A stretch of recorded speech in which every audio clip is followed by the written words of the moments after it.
Good morning, sixth graders. Today is an exciting day because today is your Friday. You have no work tomorrow, and I think you'll be able to get through today's math lesson fairly quickly. I'm going to help you with quite a bit of it, so let's jump right in. We are reading the electric meter today. So it's not too bad, actually. Reading the electric meter is similar to reading a clock. Do you remember the old Judy clock that you had in lower elementary? And as the minute hand turns, it causes the hour hand to rotate as well. And so the idea of the electric meter is very similar. The only difference is that there are 5 dials.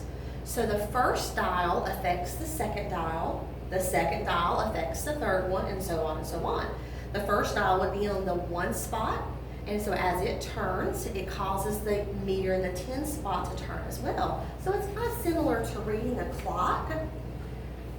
Take a look at the example in the brown box, and let's read it first, and then we're going to jump over and do actually section 2 before we do section 1.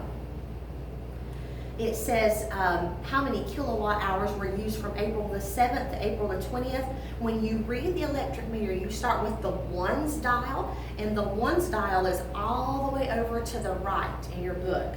So let's see if I can show that to you.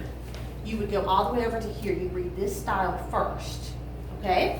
That dial, notice it is read clockwise.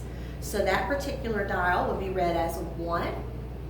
And then it affects the next one as it's rotating. It causes the other hand to rotate. On the tens dial, we read it counterclockwise. See that little red arrow? It's showing you which direction to read it, so they're giving you some help. You would read that as 7. Then you go to the hundreds dial, which is right in the middle. Read it clockwise, and it's read as 8. Now I know it looks like it's very close to the 9, but it's not sitting on that 9, so we read it as 8. The fourth dial we read counterclockwise, and it's read as 5. And then the last one back to clockwise, and it's read as 1. So on April 7th, it was 15,871 kilowatt hours. Now jump to the next page on section 2, and let's read a couple of the meters together. Now we're going to start with the 1 meter that's closest to the kilowatt hour phrasing. That's your ones dial. We read it clockwise.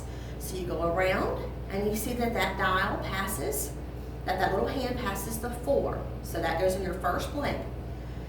The tens dial is second. It's read counterclockwise. So you go around this way, and that is read as 1.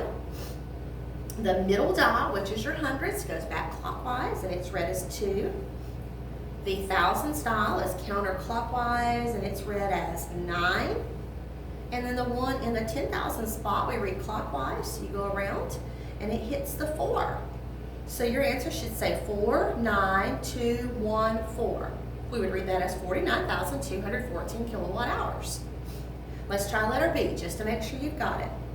Letter B, we're again starting with the dial closest to kilowatt hours. So we're starting right over here, all the way over to the right. And that dial we read clockwise, goes all the way around, and it passes the 9. And then it affects the next one. We go counterclockwise, go all the way around and read it as 8. The one in the middle, clockwise, all the way around to the 9. The thousands meter would be counterclockwise, and so it reads as 7. And then the 10,000s is clockwise, and we read it as 1. So that answer should be 17989, or 17,989 kilowatt hours. Okay, you ought to be able to do C and D on your own. Let's jump back to section number 1. Find the cost at 11.5 cents per kilowatt hour. The September reading was 12,725, and the October reading is 13,814. So we want to find out essentially what amount of electricity did they use in the month of September.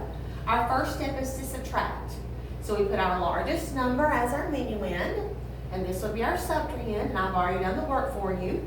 And the difference is 1,089. That's how much electricity or how many kilowatt hours they used in September. Our second step is to multiply. Now the directions said it was 11.5 cents per kilowatt hour, and it's almost like that 11.5 cents is 11.5%. Remember when we worked with those yellow flashcards and changed those to decimals? So this becomes 0.5. We go in 2 spots, so it's 0.115. So you multiply 1089 times 0.115, which is the cost. And notice their electric bill. Now, right here, I counted over 3 spots for my decimal. You go 2 spots after the decimal. This is my determining digit.